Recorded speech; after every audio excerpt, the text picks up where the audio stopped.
가을은 포도의 계절입니다.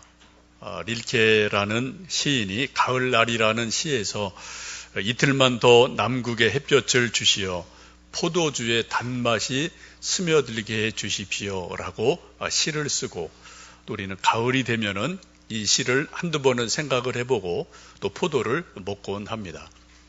여러분, 이번 가을에 포도를 여러 번 드셨을 텐데 저도 포도를 좀 몇 번 먹었습니다. 포도를 먹으면서 제가 이 포도 품종 이름이 뭔가 좀 이렇게 생각해 볼 때가 있는데, 제가 아는 거는 세 가지밖에 없어요. 캠벨, 머루포도, 거봉, 세 가지밖에 없습니다. 그 외에는 몰라요.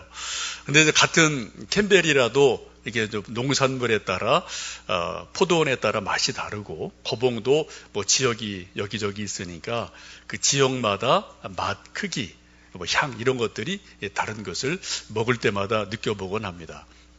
여러분, 포도는 하나예요. 근데 그 품종은 아주 많습니다. 근데 같은 품종이라도 어디에 어떻게 심겨지고 농부가 어떻게 그것을 잘 가꾸었느냐에 따라서 크기도 다르고 맛도 다르고 향도 다른 것을 우리는 포도를 먹을 때마다 느껴보곤 합니다. 요한복음 15장은 예수님께서 잡으시던 날 밤에 마지막으로 하신 말씀입니다. 우리 모든 사람은 마지막에 하는 말은 다 중요한 의미가 있죠. 유언도 중요하고 어디 떠날 때 마지막 하는 말도 중요하고, 특별히 예수님께서 잡히시던 날 밤에 마지막 하신 말씀이기에 우리에게는 더더욱 이 말씀이 중요하고 소중합니다. 여러분 잘 아시는 것처럼 이 포도나무 비유는 아주 단순합니다. 어린 아이도 알 수 있고 어른도 알 수 있고 유치원생도 포도나무 모르는 사람이 없거든요. 근데 여러분, 예수님의 말씀의 특징은 단순해요. 심플해요. 그런데 그것이 결코 쉽다는 것은 아닙니다. 단순함에도 불구하고 그 말씀 속에 숨겨있는 영적인 비밀, 하나님의 은혜와 진리는 무궁무진해서 어느 누구도 나 그 말씀 다 알아, 나 그거 다 알지 라고 말할 수 있는 사람이 이 세상에 아무도 없다는 겁니다. 제가 이 포도나무 비유를 제 기억 속에 처음 접하고 참 좋네 라고 생각했던 것이 대학 1, 2학년 때입니다. 수십 년 전이죠. 제가 그때부터 많은 목사님들 설교를 듣기도 했고, 제가 또 목사가 돼서 설교도 하고 성경 공부도 하고 이런저런 일을 수십 년 했음에도 불구하고 제가 이 아주 심플한 포도나무 비유를 제가 아느냐? 조금밖에 몰라요. 아직 제가 더 알아가고 또 누려야 할 것들은 아주 무궁무진하게 깊이 있습니다. 여러분, 예수님을 잘 믿고 또 예수님 말씀을 잘 이해하시려면 포도를 드실 때마다 한번 포도나무를 생각해 보시고 또 포도의 맛을 조금 느껴보시면 도움이 되실 것 같아요. 그냥 막 드시지 마시고 조금은 천천히 또 향이나 또 당도나 시큼한 맛이나 이런 것들을 조금 한번 좀 음미해 보시면 이 포도나무 비유의 말씀을 조금 더 알아갈 수 있지 않을까 생각합니다. 예수님 말씀하기를, 예수님께서는 나는 포도나무다, 또 하나님 아버지는 농부시다, 제자들은 우리들은 포도나무 가지다 라고 말씀합니다. 농부가 포도나무를 심는 이유는 딱 한 가지입니다. 좋은 포도 열매를 많이 맺으려고 포도나무를 심습니다. 포도나무를 심으면서 관상수로 심는 사람은 없을 거예요. 왜요? 꽃이 그렇게 이쁘지 않고 꽃이 있는 둥 없는 둥 하기 때문에 포도꽃을 보고 아름다워 라고 말하는 사람은 제가 아직까지 본 적이 없습니다. 또 포도나무를 기르면서 제목으로 쓰려고 포도나무를 심는 사람도 이 세상에 없습니다. 다 꾸불꾸불해서 어디 대들보로 기둥으로 쓸모가 없어요. 또 잎이 큽니다만 이게 좀 가지를 많이 넓게 펼치지 못하기 때문에 가로수로도 쓸 수 없는 그러한 나무가 포도나무입니다. 나무 자체로 보아서는 거의 쓸모가 없는 나무처럼 보이는 나무가 포도나무이죠. 그래서 에스겔 15장을 보시면 이렇게 에스겔 선지자가 하나님을 멀리 떠난 이스라엘 백성을 책망하며 이러한 말씀을 합니다. 인자야, 포도나무가 숲속의 여러 나무 가운데서 나은 것이 무엇이냐? 포도나무를 가지고 무엇을 제조할 수 있겠느냐? 그것으로 무슨 그릇을 걸 못을 만들 수 있겠느냐? 불에 던질 땔감이 될 뿐이니라 라고 말씀을 하세요. 포도나무를 가지고 기둥을 삼을 수도 없고 그릇을 만들 수도 없고 어디에 쓸모가 없다는 거죠. 하다못해 조그만 그릇을 거는 나무 못을 만드는데도 포도나무가 쓸모가 없을 정도로 그렇게 나무 자체로는 쓸모가 없다. 그래서 결국은 땔감밖에 되지 못하지 않겠느냐라고 에스겔 선지자가 말씀을 합니다. 그런데 놀라운 것은 우리가 구약 성경이나 신약 성경을 쭉 보시면은 이 별것 아닌 포도나무를 하나님께서는 이스라엘의 상징나무로 삼으셨어요. 이스라엘을 상징하는 나무가 많습니다. 무화과, 감람나무 많죠. 근데 가장 대표적인 게 무엇입니까? 포도나무예요. 구약에서나 신약에서나 포도나무를 하나님이 선택하신 이스라엘 백성의 상징으로 삼으셨어요. 그리고 나가서는 예수님께서 오늘 마지막 밤에 내가 포도나무다 라고 말씀하시면서 구약의 예언자들의 모든 예언을 다 끌어안으시면서 완성하시면서 예수님 자신이 포도나무다 라고 말씀하고 계십니다. 여러분, 예수님이 구약의 완성 아니십니까?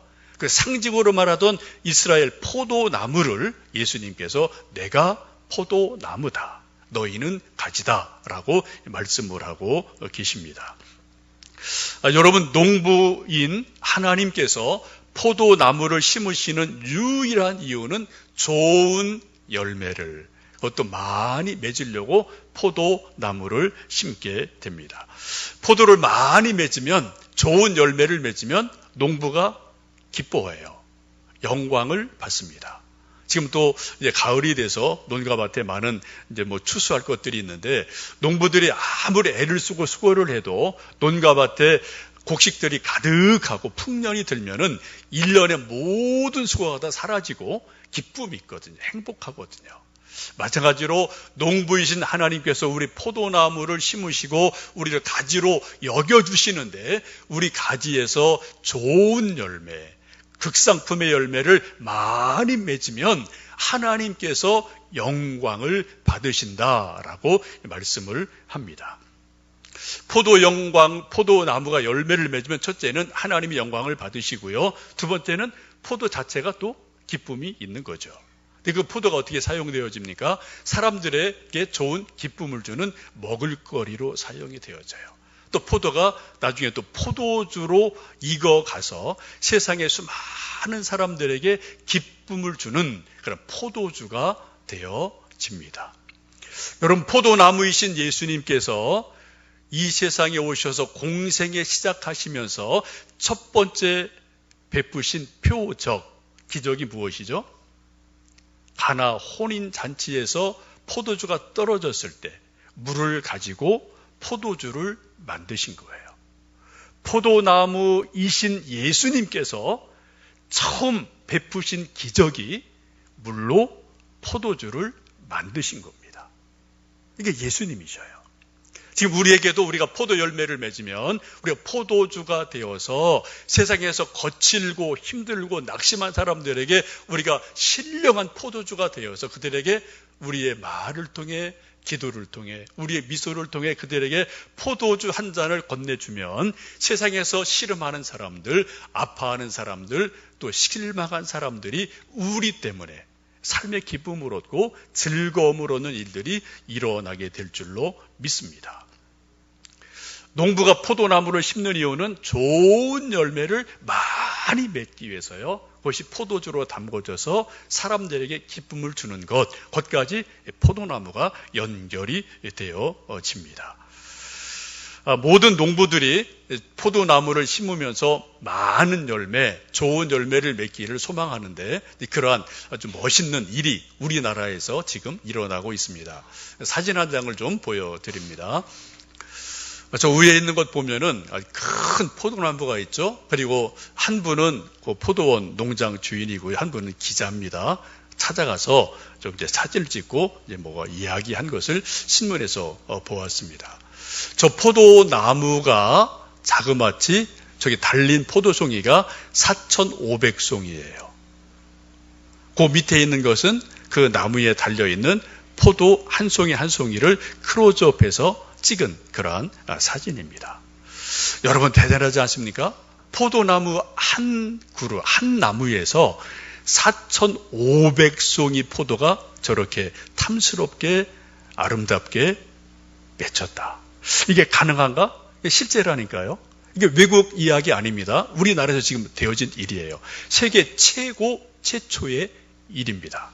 우리나라 좋은 나라입니다. 우리나라 이러고 저러고 말만 해도 하여튼 훌륭한 많은 나라예요.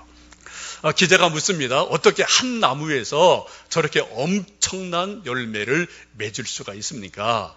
라고 질문했더니 그분이 두 가지 비결을 나름대로 이야기합니다. 첫 번째는 퇴비입니다. 친환경 유기농법으로 이제 퇴비를 만들어 주는데 두부, 비지, 또 대나무, 참나무 이런 것들을 다 톱밥으로 잘게 갈아서 다 여러 가지를 섞어서 발효를 시켜서 천연 그런 거름을 이 나무에게 준대요. 여러분 나무도 좋은 열매를 많이 맺으려면은 잘 먹어야 돼요. 우리 사람이 건강하려면은 밥과 고기와 음식을 잘 먹어야지 힘이 생깁니다. 우리 영혼도 건강하려면은 하나님의 신령한 말씀, 성경 말씀을 잘 먹어야 돼요. 먹어야지 힘이 생기거든요. 첫 번째는 하여튼 남이 알지 못하는 자기만의 독특한 노하우로 기름진 좋은 거름을 만들어서 저 나무에게 계속 뿌려주니까 나무가 저렇게 열매를 맺을 수가 있죠. 두 번째는 나무가 이제 워낙 크니까 좀 시들 때가 있겠죠. 잎사귀 같은 것들이. 그때 이 농부가 물을 가끔 주게 되는데 뿌리에 바로 주지 않고 뿌리에서 조금 떨어진 곳에다가 물을 줍니다. 그 다음에 물을 줄 때는 조금 더 멀리 떨어져서 물을 주고 또 그 다음에 물을 줄 때는 조금 더 떨어져서 물을 준대요. 왜 그렇습니까? 라고 물었더니 이 농부가 하는 말이 뿌리를 강력하게 더 깊게 넓게 뻗치게 하려면은 물을 조금 더 멀리 조금 더 멀리 주면서 뿌리가 점점 퍼져나가고 강력해진다. 뿌리가 튼튼해진다. 이런 것을 나름대로 발견하고 그런 훈련을 나름대로 시키는 거죠. 여러분 대단한 농부죠? 나름대로 정말 이 포도나무 이런 것을 하나 잘 키우기 위해서 수많은 노력을 하고 연구한 지혜로운 농부임에 틀림이 없고 또 그러한 열매를 우리가 지금 사진에서 보고 있습니다. 바라기는 내년에는 한 4,800송이 좀 맺지 않을까 싶은데 그때 좀 한두 박스라도 미리 예약을 해서 좀 우리가 좀 먹어보고 좀 품평을 할 수 있는 기회가 있었으면 좋겠습니다. 우리 옥상에도 포도나무 제가 3년 전에 심은 거 있어요. 여러분 보셨죠? 화분에 있던 것을 조금 보고 이제 옮겨 심었는데 저도 가끔 옥상 올라가는데 포도 맺히기 맺혔어요. 몇 송이 맺히는데 별로 시원치 않습니다. 또 떨어지기도 하고 그래요. 이유는 간단합니다. 농부인 제가 게을러서 거기다가 거름을 별로 안 줬거든요. 그냥 방치해버렸거든요. 물도 그냥 한두 번 주고 제가 그냥 올여름 그렇게 가물었는데 제가 그거 일 할 수 없으니까 그냥 내버려뒀거든요. 그냥 살아있는 것 자체만도 저는 참 대단하다, 고맙다 이렇게 생각을 합니다.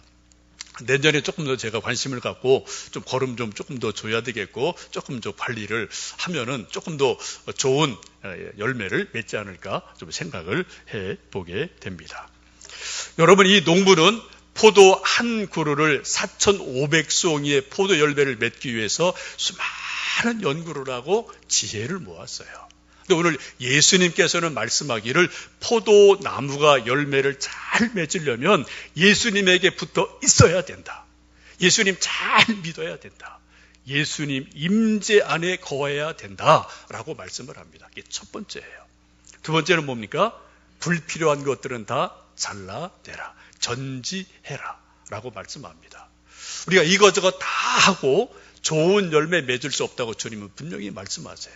너희는 먼저 그의 나라와 그의 의를 구하라. 그리하면 이 모든 것을 너희에게 더하신다. 좋은 열매를 맺게 하신다고 약속을 하고 계십니다. 이제 오늘 저희들 감사하게 광교소망교회 창립 6주년을 맞이하면서 하나님께 예배를 드립니다. 감사한 것은 우리 강화도에서 오신 우리 권사님, 집사님도 계시고요. 또 멀리서 오신 분도 계시고 하여튼 여기저기에서 또 여러분들 오랜만에 오시고 또 늘 오시는 분도 계셔서 참 감사합니다. 6년을 돌아보면 먼저 하나님께 감사한 것밖에 없어요. 이 모든 것이 하나님의 은혜이고, 두 번째는 여러분들이 묵묵하게 기도하시고 땀 흘려주시고 헌신하시고 힘써 주셔서 이만큼 교회가 세워지고 자라고 있습니다. 여러분 아시는 것처럼 요즘 한국교회 형편이 그렇게 썩 좋은 시절이 아닙니다. 여러 가지로 힘들어요. 그 가운데 특별히 개척교회들이 더 힘이 들죠. 어떤 통계 자료를 보면 조금 이제 자료가 다릅니다만 개척교회가 생존하는 율, 살아나는 것이 이제 3년, 4년을 이제 가봐야지 이게 사느냐, 죽느냐 이게 이제 판가름이 되는데 대략 10%, 20% 이 정도 보거든요. 또 어떤 더 낮게 보고 조금 편차는 있어요.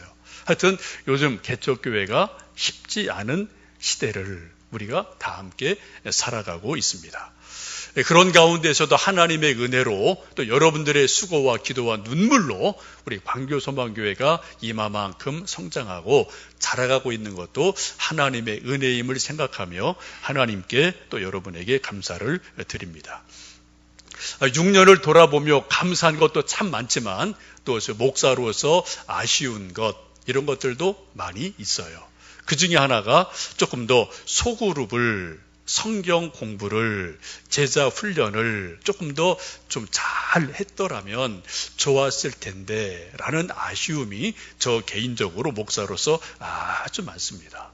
제가 1, 2년 전부터 계속해서 이 부분에 대해서 참 고민이 많았어요. 답을 어떻게 찾을까 계속 고민하고 저희 동기들 만나도 이제 서로 이야기 나누고 이런저런 것을 하던 차에 제가 8월 달에 우연찮게 국민일보를 저는 보고 있는데 국민일보의 큰 광고 하나를 보게 됐습니다. 부산에 있는 어떤 교회에서 드날개 성경 공부를 한다 이런 것을 보고 제가 눈에 좀 확 띄었어요. 제가 좀 들은 이야기가 그 전에 있거든요. 저희 동기한테 들은 것도 있고 또 우리 교회에 나오시는 이진복 원로 목사님께도 들은 바가 있고 근데 거기 이제 제가 눈길이 확 쏠린 것은 여기 메탄동 있죠, 수원에.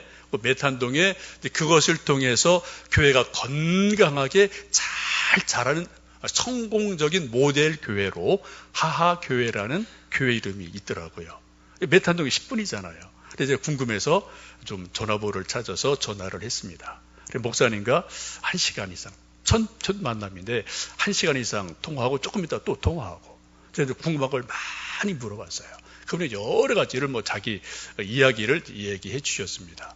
그 교회는 7년 된 교회예요. 우리보다 1년 먼저 이제 개척한 교회인데 지금 이제 교회가 많이 성장해서 어린 아이까지 250명쯤 되고 아이들이 그냥 90명, 100명 이렇게 되는 아주 건강한 교회, 아주 든든한 교회로 자라가는 그런 교회입니다.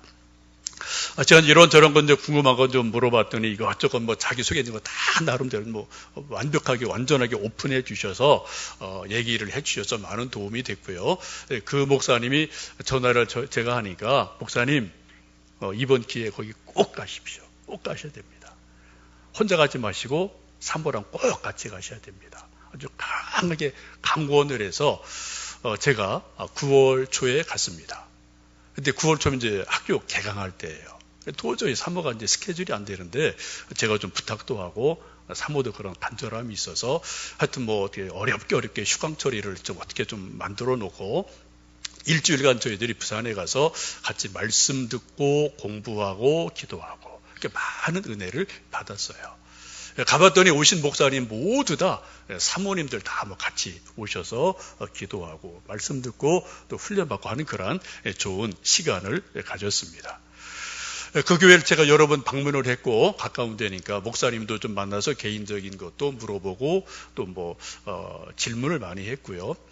또 제 관심은 목사님보다 사실은 이제 그 교인들이 어떠냐가 사실은 더 중요한 거죠. 제가 좀 교인들도 몇 차례 좀 만나본 적이 있어요. 얼마 전에도 제가 좀 남자분들 3분이 모이는 모임이 있다고 해서 제가 그냥 갑자기 전화도 안 드리고 그냥 갔어요. 하더니 뭐 상당히 담아하더라고요, 그분들이.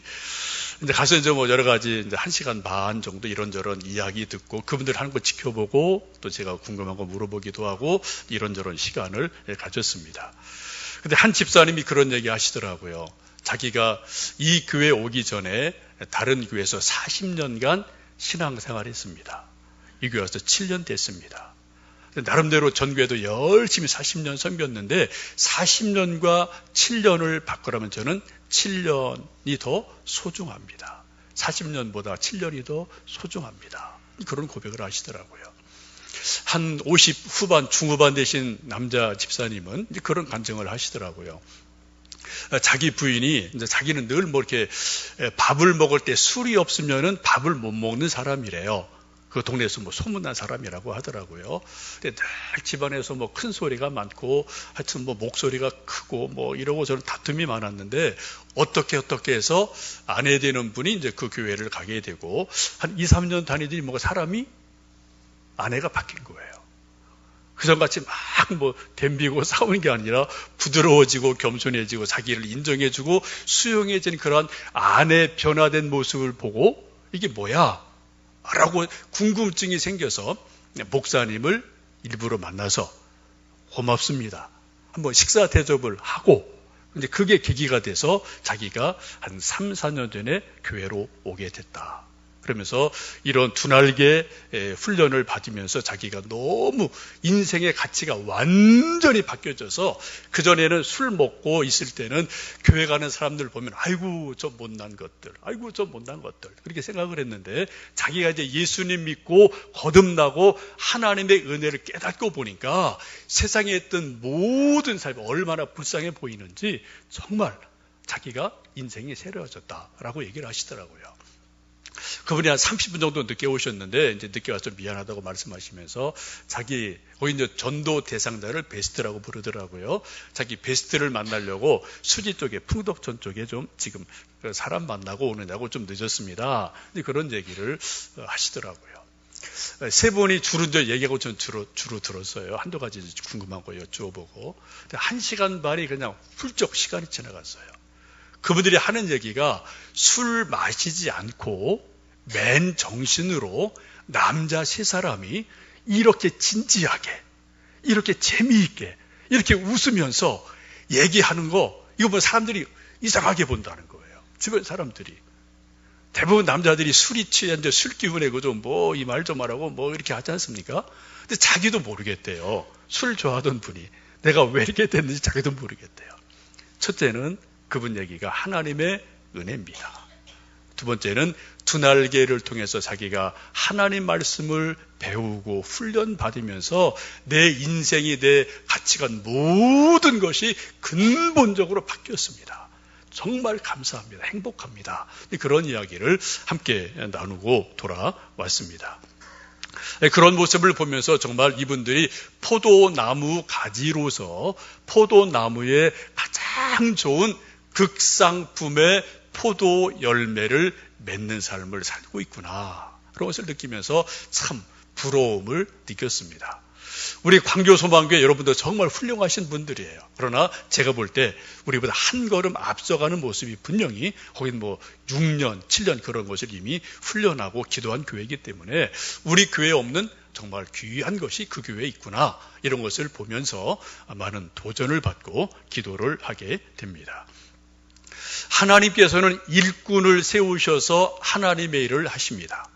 구약시대에는 선지자, 제사장, 예언자 이런 분들을 통해서 또 여러 가지 일들을 하시고 일하시죠. 예수님도 12제자를 일꾼으로 택하셔서 일하시고 그 후에 사도들과 수많은 직분자들을 세우셔서 교회를 세우시고 하나님 나라 일을 하게 됩니다. 일꾼은 크게 두 가지입니다. 하나는 직분이 있어요. 목사, 장로, 전도사, 안수집사, 권사, 집사, 교사, 찬양대 등등 이런 여러 가지 직분이 있어요. 이거 참 귀중하고 소중한 겁니다. 근데 우리 교회도 내년이면 7주년이 되기 때문에 기도하면서 안수 집사님, 권사님들 이런 분들을 좀 많이 세울 수 있으면 좋겠다라고 올 초부터 기도하고 있습니다. 여러분도 기도해 주시고 또 열심을 함께 협력해 주시면 좋겠습니다. 또 하나는 복음의 일꾼을 세우는 것이 또 좋은 일꾼이 되어지는 거죠. 예수님의 제자가 되고 사도가 되는 것처럼 이미 다 제자도 세상 떠났고 사도도 다 세상 떠났지만 우리가 그 믿음의 흐름을 따라서 우리가 복음을 전하는 복음의 일꾼이 되는 것, 이것이 정말 좋은 일꾼임에 틀림이 없습니다. 오늘 성경 말씀 8절을 보시면 포도나무 가지가 많은 열매를 맺으면 두 가지가 나타나요. 첫 번째는 하나님 아버지께서 영광을 받으십니다. 하나님이 행복해 하시고 기뻐하세요. 두 번째는 그렇게 열매를 많이 맺은 사람을 예수님이 뭐라고 그래요? 내 제자다라고 예수님이 인정하십니다. 사람이 인정하는 게 아니에요. 어떤 제자학교를 1기, 2기를 수료해서 수료증 받아서 어느 교회 제자라고 말하는 것이 아니라 예수님께서 열매를 맺는 그 사람을, 그 가지를 바로 내 제자라고 직접 예수님이 인정하는 역사가 일어나게 됩니다. 여러분, 이러한 소망이 우리 안에 있기를 주님의 이름으로 축복합니다. 이탈리아, 유럽 가면은 이제 포도주가 참 많은 나라고 포도원이 많은 나라죠. 프랑스, 이탈리아. 이탈리아의 안티노리라는 포도원이 있는데 이곳에서 와인도 만들어내죠. 근데 이 역사가 기록에 의하면, 그 이전에도 있겠지만 기록에 의하면은 1385년부터 포도원이 있었고 와인을 만든 그러한 농장이 지금 계속해서 이어져 오고 있습니다. 1385년이면은 우리나라 역사로 고려 말이에요. 고려 말. 지금 600년 넘게 포도원이 계속 이어지고 거기서 와인이 만들어집니다. 세계에서 가장 좋은 명품 와인을 만드는 그러한 곳 중에 하나로 알려져 있습니다. 그곳에서 일하는 농부가 그런 말을 합니다. 포도나무를 심으면 적어도 3년이 되어야지 열매를 맺습니다. 뭐 일반적인 얘기죠. 좋은 와인을 만들려면 좋은 포도를 맺어야 되는데 적어도 10년이 돼야지 그러한 열매를 맺습니다. 명품 와인을 만들려면 적어도 포도나무가 30년이 되어야지 좋은 열매를 맺고 그 열매로 와인을 만들 수 있습니다. 라고 말하는 것을 신문 기사에서 본 적이 있습니다. 모든 일에 어느 정도 시간이 필요해요. 뭐 1년, 2년 이렇게 후딱 되어지는 건 사실 거의 없죠. 교회도 마찬가지고 우리 자녀들 공부도 마찬가지고 우리 신앙도 마찬가지고 교회도 마찬가지입니다. 하나님의 은혜로 우리가 6년이 되기까지 잘 자라오고 여기까지 왔어요. 하나님이 우리를 포도나무로 인정해 주셔서 이곳에 광교에 포도나무 한 그루 우리에게 심어주시고 우리를 가지라고 인정해 주셨습니다. 이제 지금까지도 많은 아름다운 열매를 맺었지만 이제 7주년이 되는 내년에는 더 좋은 포도 열매를 많이 맺어서 하나님께는 영광이 되고 포도 가지인 우리에게는 기쁨이 되는 놀라운 은혜가 우리 모두에게 있기를 주님의 이름으로 축복합니다. 그런 것이 있도록 여러분 기도해 주시고요. 또 서로 힘써 주시고 그래서 내년에는 더 좋은 열매, 더 좋은 기쁨 이런 것으로 하나님을 기쁘시게 하고 우리에게는 영광과 기쁨이 되는 귀한 역사가 있기를 주님의 이름으로 축복합니다.